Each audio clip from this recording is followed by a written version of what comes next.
This meeting is being recorded. Hola y bienvenidos a todos los oyentes de nuestra comunidad de Guamis Valley que siguen este importante espacio informativo. Mi nombre es Edwin Hernandez y soy el Project Manager del proyecto administrado por Untitled Action, cuyo objetivo principal es educar a la comunidad del Duwamish Valley en todo lo relacionado al source control del Lower Duwamish Waterway. Linn, could you explain your background, please? Hey everyone, my name is Linn Gould and I run a nonprofit called Just Health Action, and I have a grant with the Washington State Department of Ecology. It's called the Public Participation Grant, and its purpose is to increase public understanding and involvement in cleaning up contaminated sites around the state. And as part of that grant, we're hosting this podcast series. But the content was reviewed for grant consistency, but it is not necessarily endorsed by the Department of Ecology. Edwin, you're on mute. Sorry. Mi nombre es Linn Gould y dirijo una organización sin fines de lucro llamada Just Health Action.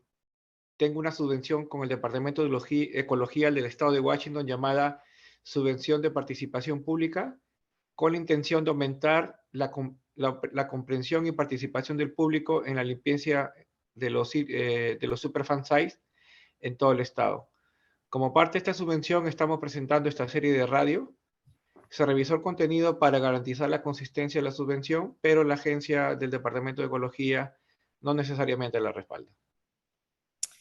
So this series is hosted by the DRCC, Duwamish River Community Coalition, and it's co-sponsored by Just Health Action through this Ecology grant and the University of Washington Superfund Research Program.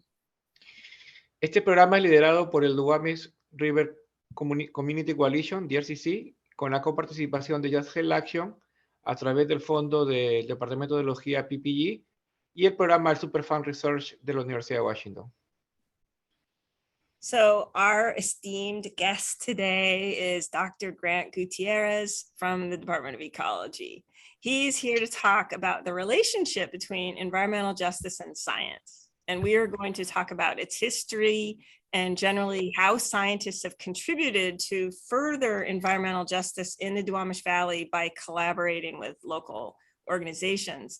And for some of you who, environmental justice has several definitions, but the one on Ecology's website is the fair treatment and meaningful involvement of all people, regardless of race, color, national origin, or income, with respect to the development, implementation, and enforcement of environmental laws, regulations, and policies. A mouthful, I agree. This goal, this environmental justice goal, will be achieved when everyone enjoys the same degree of protection from environment and health hazards and has equal access to the decision-making process to have a healthy environment which to live, learn, and work. We hope that this show will inspire you scientists out there to support environmental justice efforts to reduce the disproportionate impacts that occur in low-income BIPOC communities. Nuestro invitado de hoy es el doctor Grant Gutierrez, del Departamento de Ecología. Él está aquí para hablarnos sobre la relación entre la justicia ambiental y la ciencia. Vamos a hablar de manera general sobre la historia de ambas tópicos, es decir, la justicia ambiental y la ciencia, y cómo los científicos han contribuido a una mayor justicia ambiental en el Valle del Duwamish, al colaborar con organizaciones locales. La justicia ambiental tiene varias definiciones, pero lo que se encuentra en el sitio web del Departamento de Ecología es trato justo y participación significativa de todas las personas, independientemente de su raza, de su color, de su nacionalidad de origen o de sus ingresos, con respecto al desarrollo, la implementación y al cumplimiento de las leyes, políticas y reglamentos ambientales. Este objetivo se logrará cuando todos disfruten del mismo grado de protección contra los peligros ambientales y de salud, que tengan el mismo acceso al proceso de la toma de decisiones para tener un entorno saludable en el que vivir, en el que aprender y en el que trabajar. Esperemos que este programa de radio inspire a los científicos a apoyar los esfuerzos de justicia ambiental para reducir los impactos desproporcionados en las comunidades BIPOC y en las comunidades de bajos ingresos. Bienvenido, Grant. Buenos Well, días. we're so glad to have you here, Grant. So ready for question number one? It's an easy one. Great. Grant, can you tell us a little bit about who you are? Like, what is your background and what is your role at Department of Ecology? Yes, of course. Good morning, everyone. Buenos Sorry. días. Sorry, Grant, I translate the Yeah. question in Spanish.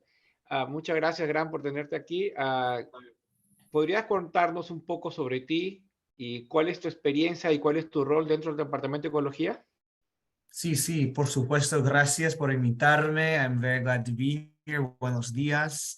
Me llamo Grant Gutierrez. My name is Grant Gutierrez. And right now I work as the Environmental Justice Planner for the Hazardous Waste and Toxics Reduction Program at the Department of Ecology. So for those that aren't familiar, sometimes a big agency like the Department of Ecology can be a little hard to figure out from the outside, but it's structured with different programs like air quality or water quality or shorelines, or my program, which is the Hazardous Waste Program.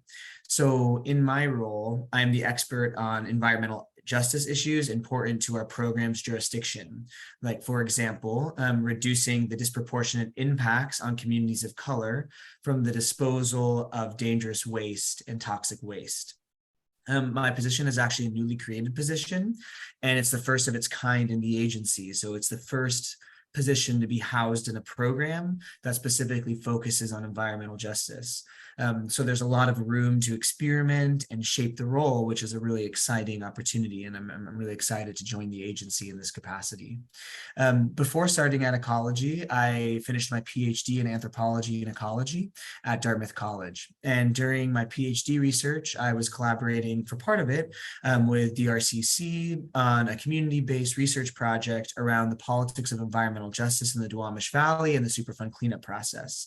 And before that, before doing a PhD, I was working as a community organizer in New York and Seattle and California. And so while I work for the state now, I do come from a background and have an understanding of what it means to work with and collaborate with community to advance environmental justice and to promote equity, inclusion, and most importantly, respect for the many different communities of the public that Ecology serves. Muchas gracias. Mi nombre es Grant Gutierrez y actualmente trabajo como planificador de justicia ambiental para el programa de reducción de desechos tóxicos y peligrosos en el Departamento de Ecología. El Departamento de Ecología se estructura con diferentes programas, como el programa de calidad de aire o programa de calidad de agua, o como mi programa, que es el de residuos peligrosos. Soy un experto en temas de justicia ambiental, lo cual es un tema muy importante en nuestro programa. Por ejemplo, cómo reducir los desechos peligrosos y tóxicos. En realidad, mi puesto es un nuevo puesto recientemente creado y el primero de su tipo en el Departamento de Ecología, por lo que hay mucho espacio para experimentar y dar forma a este nuevo rol, que lo hace emocionante. Antes de empezar en el Departamento de Ecología, estaba terminando un PhD, un doctorado en antropología y ecología. Durante mi estudio de investigación del doctorado, colaboré con el DRCC en la investigación comunitaria sobre la política de justicia ambiental en el Valle del Duwamish y el proceso de limpieza Superfund site. Y antes de eso, trabajé como organización comunitaria en Nueva York y Seattle. Entonces, aunque ahora trabajo para el Estado, tengo experiencia de trabajar y colaborar con la comunidad para promover la justicia ambiental y hacer esto que las estructuras se puedan rendir cuentas.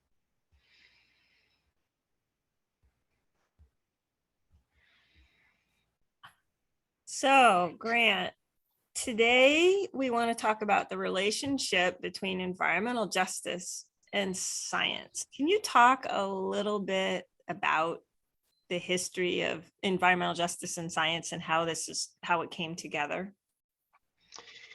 Hoy hablaremos sobre la relación entre la justicia ambiental y la ciencia. ¿Nos podrías hablar brevemente sobre la historia de ambos tópicos? Yeah, of course. Actually, it's really interesting and I think important for all of us to keep in mind that the history of environmental justice is really central to how scientists who work in the public sphere operate today. And, you know, as many people probably know, environmental justice really emerged as a political and social movement out of early civil rights, feminist, Red Power, indigenous political movements in the 1960s and 1970s. So it emerged in the United States during a time of explosive social movement reconfiguration of the landscape of politics and civil rights in the United States.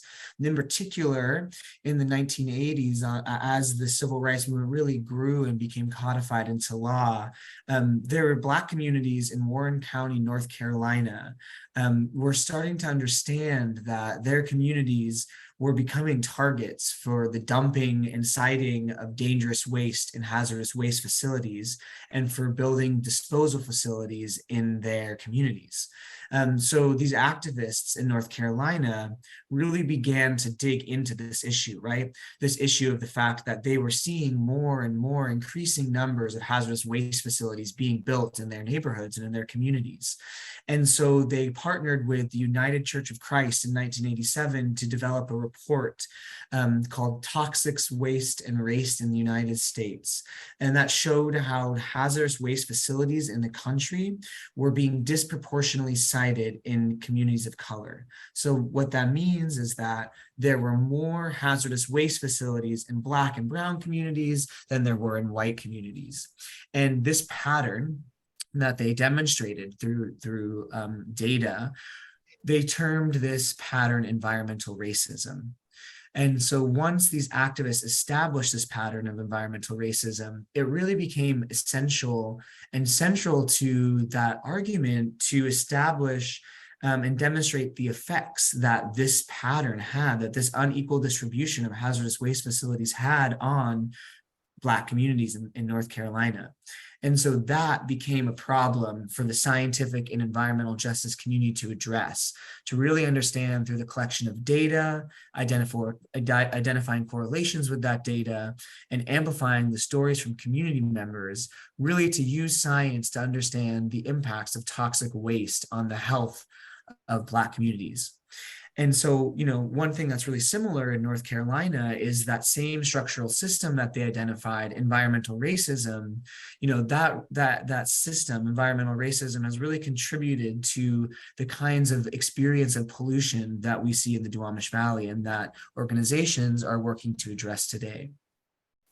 But once this early wave of activists and scientists started to identify, you know, pollution and environmental racism and the effects of pollution, you know, environmental justice activists continue to be really strategic in developing alliances and partnerships with scientists to amplify and bolster their cause. So, for example, we can take early public health epidemiologists and toxicologists. And these kinds of scientists are scientists who study the effects of pollution on people's health and the environment. So early environmental justice activists partnered with these scientists to understand how that pollution was impacting them, like I said.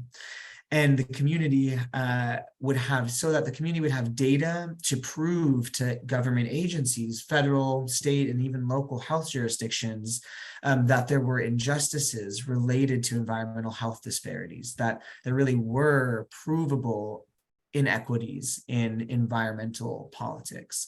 And so these kind of alliances grew and took new forms, and, you know, different environmental justice problems were defined and evolved over time. And so today it's very common for scientists of all backgrounds and engineers of all backgrounds to collaborate with environmental justice experts, for example, as demonstrated by my new position at the Department of Ecology. Does that give a nice overview? I think that should give a nice starting place. Thank you. Ok, en realidad la historia de la justicia ambiental es realmente fundamental para la forma en que los científicos que trabajan en la esfera pública operan hoy.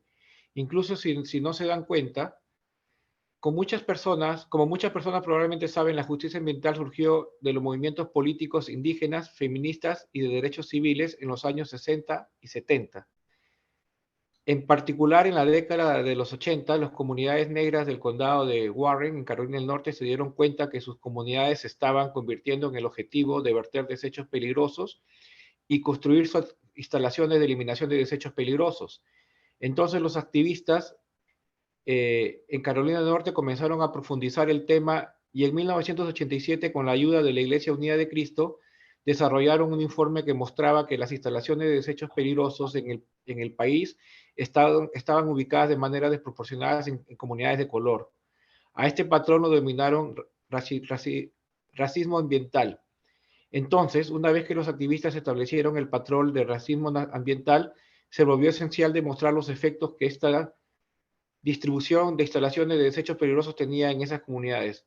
Esto se convirtió en un problema que la comunidad científica y de justicia ambiental podría abordar mediante la recopilación de datos, la identificación de correlaciones y la amplificación de las historias de los miembros de la comunidad.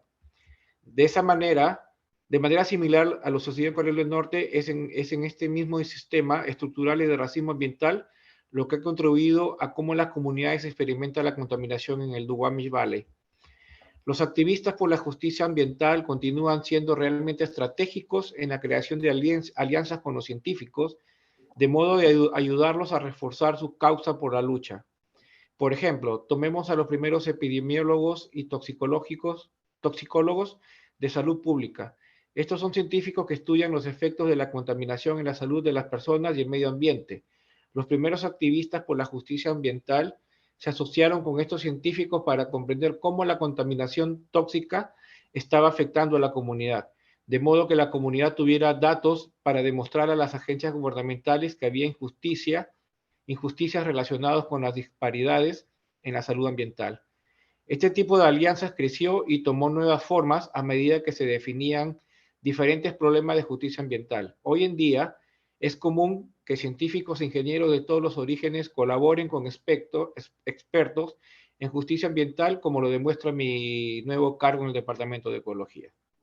That's great. Edwin, I really appreciate you doing such a comprehensive translation and interpretation of my responses, but feel free to also paraphrase as well too, if that helps. And you know, if you don't need to try to track everything I'm saying so quickly, you can just use the short answers. But Edwin, something that I think is really cool that I'd like to talk with you about is that we see these strategic alliances and these collaborations with scientists and environmental justice communities at play in the Duwamish Valley. For example, Edwin, I know that you're an engineer by training, which is its own kind of science. So I'm wondering if you could talk with me about your experience working in the Duwamish Valley as an engineer on environmental justice issues. Ok, la pregunta que Gran me hace es, hoy en día es genial ver el trabajo del Valle de Duwamish, están relacionadas estratégicas y colaborativas entre los científicos y las comunidades de justicia ambiental. Por ejemplo, Edwin, sé que eres ingeniero de formación, que es su propio tipo de ciencia. Me pregunto si podría hablar sobre su experiencia en ingeniería y cómo ha funcionado la ciencia con la justicia ambiental en su trabajo en el Valle del Duwamish. Okay. Bueno, mi respuesta es, ¿no?, que actualmente varias organizaciones públicas como la EPA, el Puerto de Seattle, el Departamento de Ecología, etcétera, vienen desarrollando en la comunidad de South Park diversos trabajos de restauración ambiental. También existen organizaciones comunitarias como el DRCC, Just Health Action, etcétera, que también involucran a científicos independientes quienes les ayudan a revisar informes, documentos, leyes, etcétera, elaborados por organizaciones públicas, convirtiéndose en nuestros consultores comunitarios en temas relacionados con la justicia ambiental. Debido a su trabajo de los científicos, ellos utilizan muchos términos técnicos, lo que a menudo dificulta su explicación con la comunidad. Dadas mis propias habilidades como mi profesión y mi experiencia en ingeniería, me permite hablar con los científicos de manera más fácil y directa, captar los conceptos para luego, utilizando un lenguaje sencillo, ayudar a la comunidad preparando materiales de divulgación comunitaria. También sabemos que estos trabajos de restauración ambiental en el Valle del Duwamish Valley llevarán muchos años. Y es por eso que tomé la iniciativa de trabajar con jóvenes y en conjunto desarrollar proyectos de desarrollo sostenibles para nuestra comunidad bajo un enfoque de justicia ambiental. Todo esto con el fin de despertar en ellos una motivación en profesiones relacionadas al STEAM, es decir, ciencia, tecnología, ingeniería y matemáticas, para que en un futuro próximo sean ellos los que se conviertan en los futuros científicos y puedan continuar con esta gran labor que vienen realizando los actuales científicos bajo un enfoque de justicia ambiental.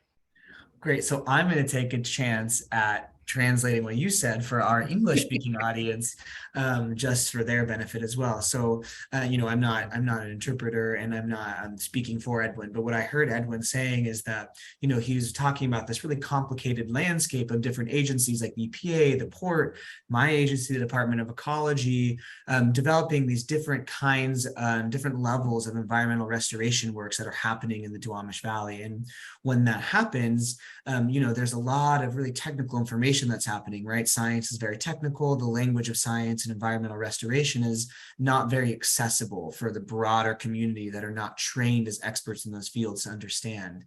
So Edwin, as someone that takes these issues very seriously and understands them deeply as an engineer, has been working with organizations like DVSA, which is Duwamish Valley Sustainability Association, or Just Health Action, or DRCC, which are community-led organizations, to really help translate these technical terms that are used in these scientific processes and make them accessible for the public. So really to promote equity in how community can understand with and engage with these complex scientific processes. A lot of what he does has been to engage youth and youth education in these processes as well, to make sure that they can understand the issues from a scientific perspective so that they connect the dots where environmental justice and science touch in the issues that affect them in the Duwamish Valley. It's so cool. And I think it's one of the reasons why Edwin and I work together so well, because unfortunately, I have two masters. One is a master's in soil science and the other one's in master's in public health. And I've been working with, you know, how do you translate this technical, very, very difficult information into the community. And I've been honored to work with Edwin because he translates a lot of that into Spanish. But Grant, could you give some examples of how scientists have contributed to environmental justice in the Duwamish Valley?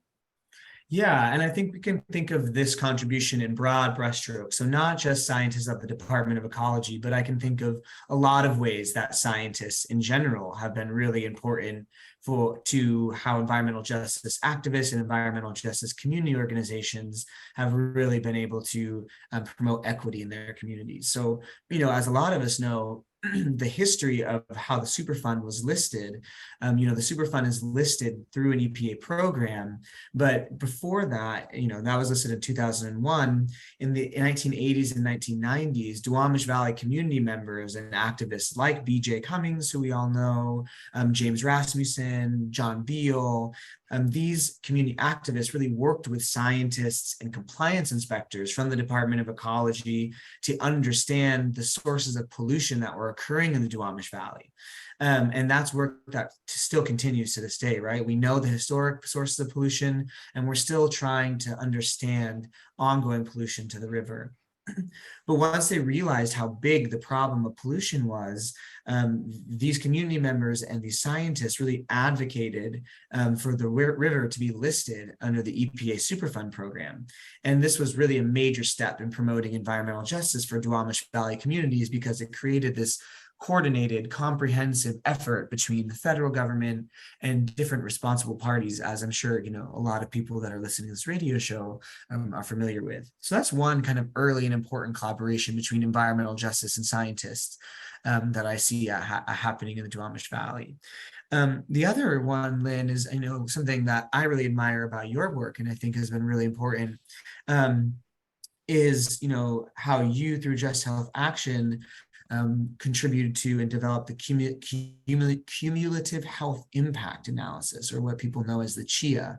And, you know, my understanding is that this work drew on the work that's been done by public health epidemiology to demonstrate the kind of unfortunately large health disparities for people who live in the Duwamish Valley. So this hybrid use of science and public health and community activism really helped to contribute to and create broad policy shifts, both within Seattle and King County more broadly, and at the state level. So Ecology made the decision to fund multiple studies in the lower Duwamish Waterway source control area. And my understanding is through the funding of these studies also assigned permanent kind of scientific, engineering, and community outreach staff to assist Duwamish Valley communities in understanding pollution and its sources. Through that creation of the CHIA, I also believe that you know, Washington State used similar methodology from EPA's tools or California's Environmental Protection Agency, which is called Cal EPA, and Washington State developed something very similar to the CHIA at the Washington State level, which we call the Washington Health Disparities Map. And the Washington Health Disparities Map, along with EPA's EJ screen, are really important tools that we use to identify environmental justice issues that matter to the public of Washington State. Another example I can think of that I know DRC. Grant, yeah, I'm going to interrupt you just a bit and maybe have Edwin do before you go on to any more examples. Yeah. Let's have Edwin give a couple, like do some translation. Sounds great. Okay, la pregunta de Linn a Gran es, Gran, ¿puede pensar 4 o 5 instancias en que los científicos han colaborado con las comunidades del Duwamish Valley? La respuesta de Gran es por ejemplo, ¿no? Tenemos a B.J. Cummings, James Rasmussen y John Bell, entre otros científicos, personas de la comunidad necesitaron asociarse con científicos para abogar por la inclusión en el río Duwamish en un sitio de Superfund Site para que pudiera limpiarse y con ello la comunidad pudiera beneficiarse en su futuro. Otro ejemplo de justicia ambiental es el análisis de impacto acumulativo en la salud que fue realizado por Linn Gould a través de Just Health Action. Este documento utilizó un enfoque híbrido de ciencia e investigación aplicada y esto generó los cambios en las políticas para las comunidades del Duwamish Valley. Ese es un poco resumen de lo que habló Gran. Gran, ¿puedes continuar, por favor? Perfecto. Gracias, Edwin. So yeah, Edwin mentioned, you know, and we were just talking about kind of early listing of Superfund and then the creating of this CHIA, this cumulative health impact analysis, which is really important.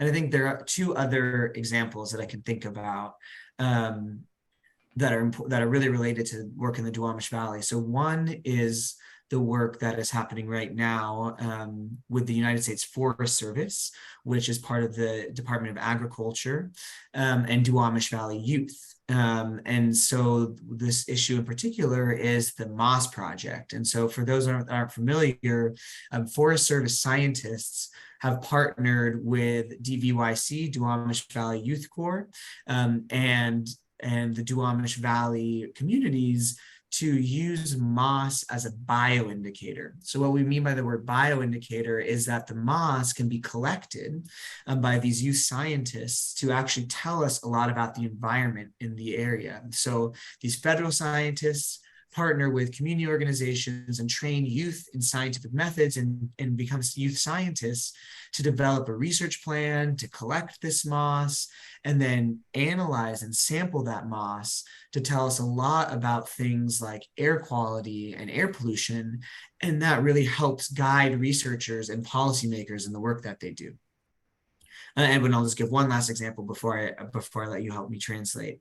The last example that I can think about that is related to environmental justice and community health is the relationship between the fisher community and fish consumption and environmental pollution in the river.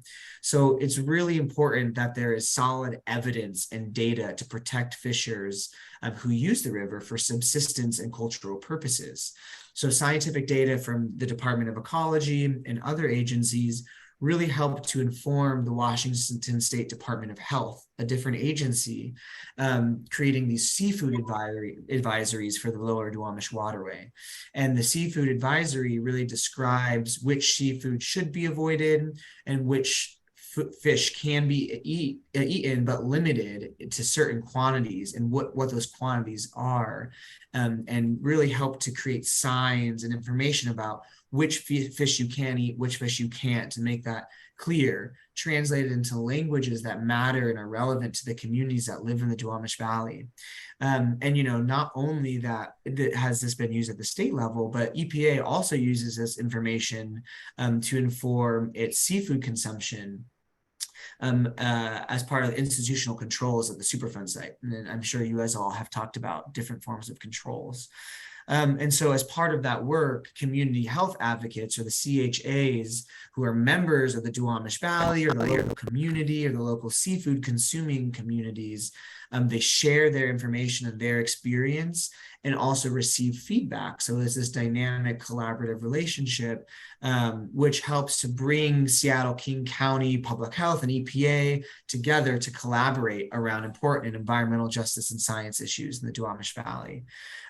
So these community health advocates provide feedback to help agencies improve their messaging, and so that the community itself can make safe decisions about the seafood that they catch, what they eat, and how they're exposed to contaminants, and hopefully reduce those exposure to contaminants.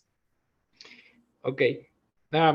Otro ejemplo de lo que se habla de justicia ambiental y la ciencia es el proyecto de musgo que se viene realizando en el Duwamish Valley, donde participan científicos con organizaciones comunitarias, en este caso el Duwamish Valley Youth Corp, y involucran a la comunidad a través de los jóvenes para crear proyectos de ciencia juvenil donde recolectan los musgos que son bioindicadores y a la vez comprendan cómo se produce y genera la contaminación del aire en el Duwamish Valley.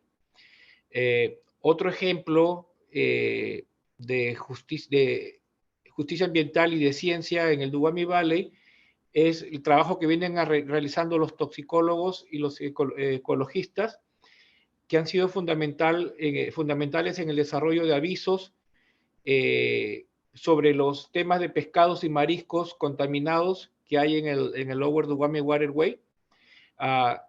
Esta unión entre los científicos y la comunidad ha permitido que la comunidad sepa sobre los problemas y a través de ellos puedan producir carteles o anuncios que se colocan en zonas estratégicas donde la comunidad de pescadores van, y con ello ellos se pueden informar sobre los problemas a su salud, qué es lo que pueden comer, qué es lo que no pueden comer, con qué frecuencia.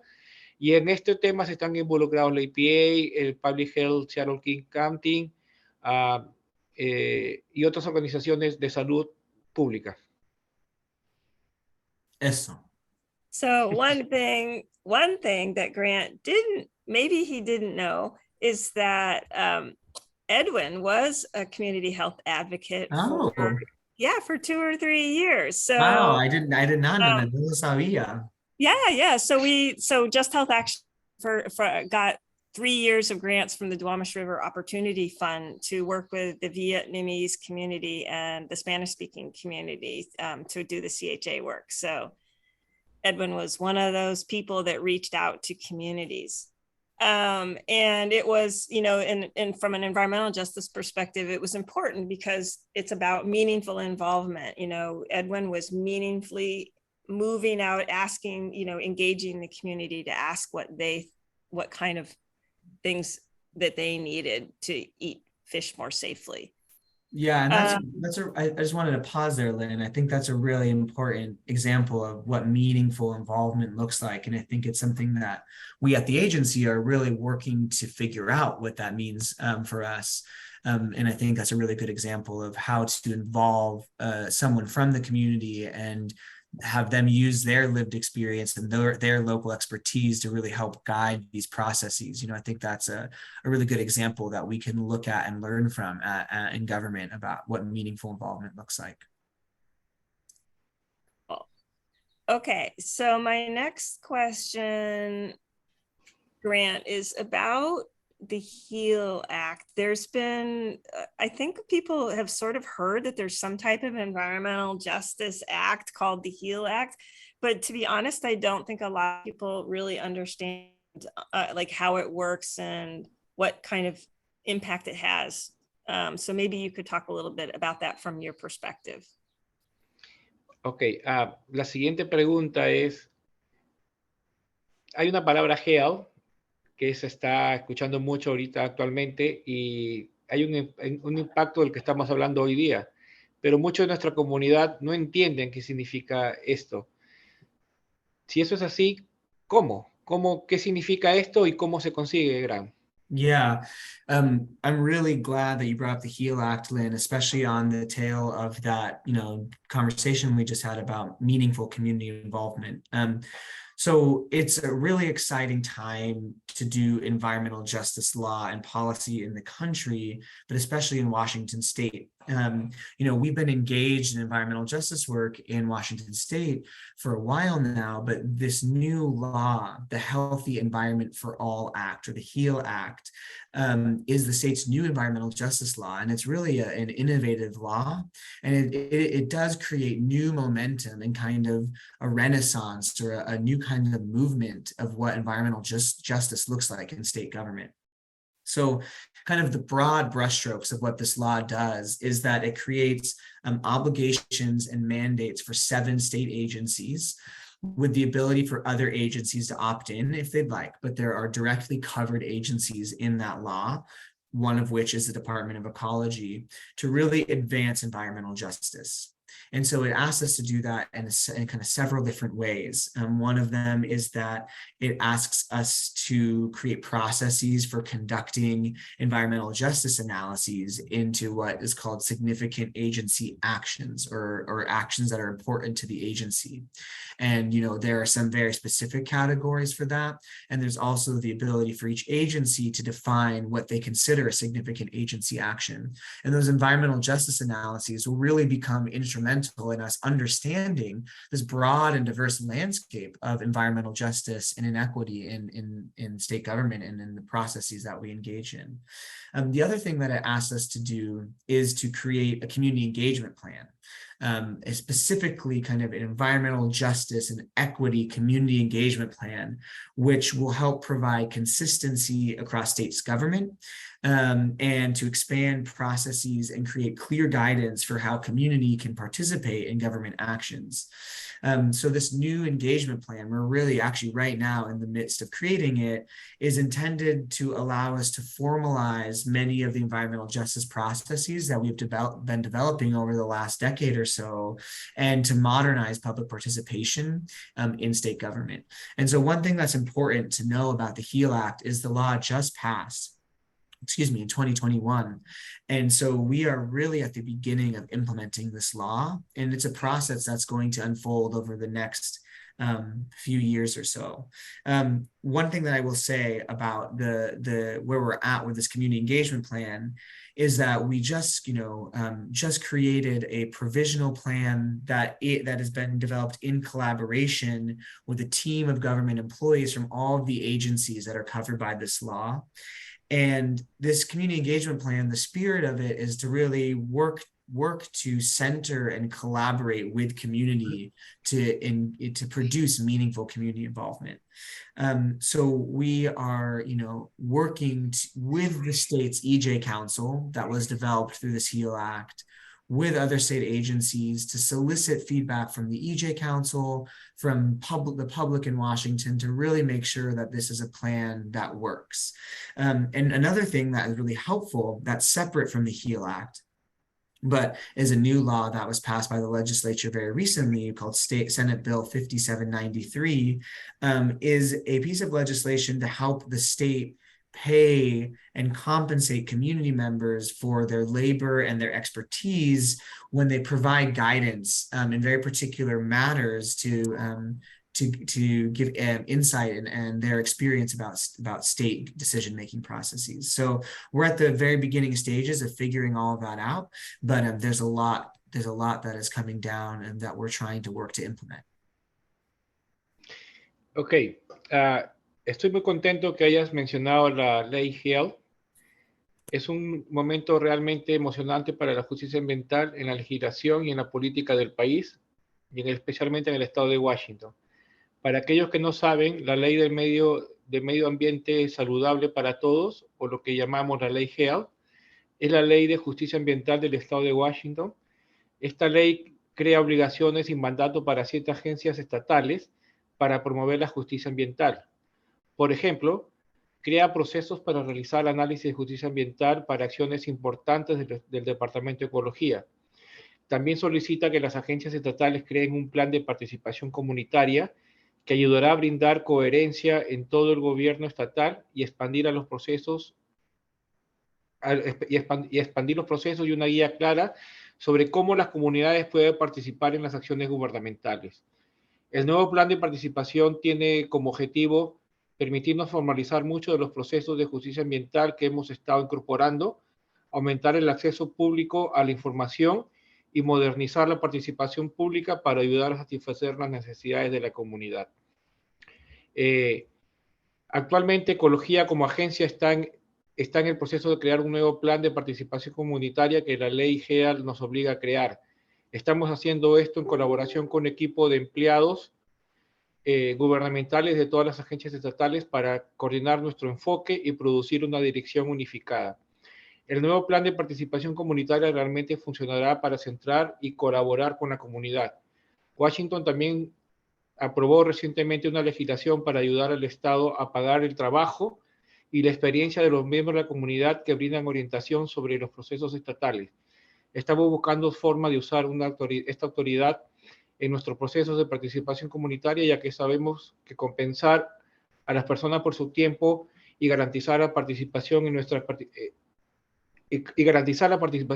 participación es fundamental para promover la justicia ambiental. Perfecto, gracias a Edwin. Well, thank you. That's your perspectives are so interesting, Grant. We've never worked with an anthropologist before at DRCC, so this is super fun. Could you, okay, we're now at closing at the end of our show, and we're just wondering if you had like what 3 takeaways the public to know when they leave today. Muchas gracias, Grant, por tu explicación. Y ya estamos en la parte final del programa y quisiéramos que nos comentes cuáles son las 3 conclusiones del programa de hoy que deseas que nuestra comunidad lo recuerden siempre. Yeah, I'm happy to. And I wrote these down so that we remember what they are. So one is that the history of environmental justice, like we talked about at the beginning, that history of environmental justice has always been one of strategic alliances between scientists, engineers, and policymakers and community activists, and that they have taken these cues from community organizers to understand important problems that affect the public. And that has been the history of environmental justice, these deep collaborations between scientists, engineers, and activists. The second is that I think it's really important for community members to understand and remember that science can be used as an important tool to help bolster their claims and what they know, so that community experience and community knowledge is a first place to identify problems, and that science can really help to advance that. And that science is only one piece, but it really takes that community knowledge. And then the third thing is where we ended, which is that the HEAL Act is really an exciting new environmental justice law that creates a lot of new obligations for state agencies like my agency, the Department of Ecology, to improve our community involvement in decision-making processes. Duwamish Valley communities should really be aware of this new law and explore the ways that they can participate in shaping better environmental health outcomes for their communities. So those would be the three takeaways. Ok, el primer punto importante que desea compartir es que la historia de la justicia ambiental ha sido una de las alianzas estratégicas con científicos, ingenieros y legisladores, y que han seguido el ejemplo de las organizaciones comunitarias para comprender los problemas importantes que afectan al público o a las comunidades. Como segundo punto es que es realmente importante que los miembros de la comunidad recuerden y entiendan que la ciencia puede usarse como una herramienta importante para ayudar a reforzar sus afirmaciones, y que también la ciencia es solo una pieza que realmente necesita la comunidad. Y finalmente, la ley HEAL es una nueva y emocionante ley de justicia ambiental que crea muchas obligaciones nuevas para las agencias estatales, como Ecología, para mejorar la participación de la comunidad en la toma de decisiones. Las comunidades del Duwamish Valley deben estar al tanto de esta nueva ley y explorar formas de participar para dar forma a mejores resultados en temas ambientales y de salud. Bueno. Yay, thank you. So in closing, today is our last podcast sponsored under this Ecology Public Participation Grant. We are thankful to all of our wonderful guests over the past few months, including from the Department of Ecology, Kelsey Ketchinson, Jessica Heibrecht, Priscilla Tomlinson, and of course you, Grant. And then from King County, we had Deborah Williston. From Public Utilities, we had Nate Hart. And then there were many other wonderful guests from the EPA, University of Washington, Washington State Department of Health, and Seattle Public Utilities, who were interviewed by DRCC. The community really learned a lot from this experience. Thank you all. Yeah.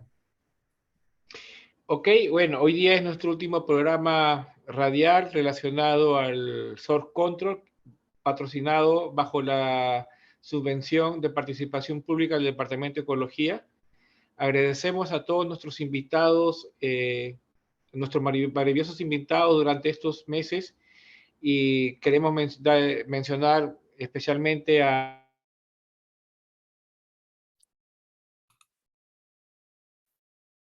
Departamento de Ecología, que Kelsey Ketchison, Jessica Hubrecht, Priscilla Tomlinson y Grant Gutierrez, que nos acompaña el día de hoy.